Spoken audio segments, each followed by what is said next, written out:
अकबर के महल में कई कीमती सजावट की वस्तुएं थी, लेकिन एक गुलदस्ते से अकबर को खास लगाव था। इस गुलदस्ते को अकबर हमेशा अपनी पलंग के पास रखवाते थे। एक दिन अचानक महाराज अकबर का कमरा साफ करते हुए उनके सेवक से वह गुलदस्ता टूट गया। सेवक ने घबराकर उस गुलदस्ते को जोड़ने की बहुत कोशिश की, लेकिन नाकाम रहा। हार कर उसने टूटा गुलदस्ता कूड़ेदान में फेंक दिया और दुआ करने लगा कि राजा को इस बारे में कुछ पता न चले। कुछ देर बाद महाराज अकबर जब महल लौटे तो उन्होंने देखा कि उनका प्रिय गुलदस्ता अपनी जगह पर नहीं है। राजा ने सेवक से उस गुलदस्ते के बारे में पूछा तो सेवक डर के मारे कांपने लगा। सेवक को जल्दी में कोई अच्छा बहाना नहीं सूझा, तो उसने कहा कि महाराज, उस गुलदस्ते को मैं अपने घर ले गया हूं ताकि अच्छे से साफ कर सकूं। ये सुनते ही अकबर बोले, मुझे तुरंत वो गुलदस्ता लाकर दो। अब सेवक के पास बचने का कोई रास्ता नहीं था। सेवक ने महाराज अकबर को सच बता दिया कि वो गुलदस्ता टूट चुका है। ये सुनकर राजा आग बबूला हो गए। क्रोध में राजा ने उस सेवक को फांसी की सजा सुना दी। राजा ने कहा, झूठ मैं बर्दाश्त नहीं करता हूँ। जब गुलदस्ता टूट ही गया था तो झूठ बोलने की क्या जरूरत थी। अगले दिन इस घटना के बारे में जब सभा में जिक्र हुआ तो बीरबल ने इस बात का विरोध किया। बीरबल बोले कि झूठ हर व्यक्ति कभी न कभी बोलता ही है। किसी के झूठ बोलने से अगर कुछ बुरा या गलत नहीं होता तो झूठ बोलना गलत नहीं है।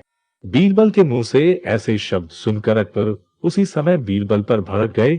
उन्होंने सभा में लोगों से पूछा कि कोई ऐसा है यहाँ जिसने झूठ बोला हो।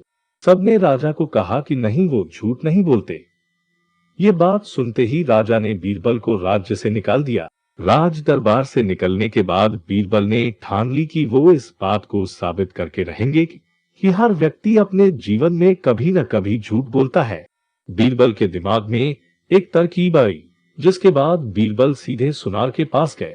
उन्होंने जौहरी से सोने की गेहूं जैसी दिखने वाली बाली बनवाई और उसे लेकर महाराज अकबर की सभा में पहुंच गए।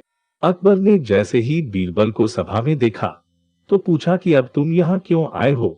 बीरबल बोले, जहां अपना आज ऐसा चमत्कार होगा जो किसी ने कभी नहीं देखा होगा। बस आपको मेरी पूरी बात सुननी होगी।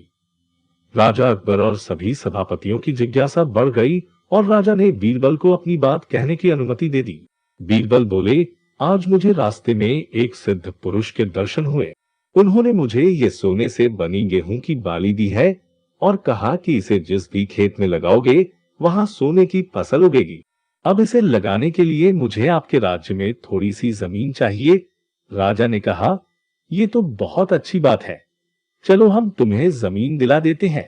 अब बीरबल कहने लगे कि मैं चाहता हूं कि पूरा राज दरबार ये चमत्कार देखे।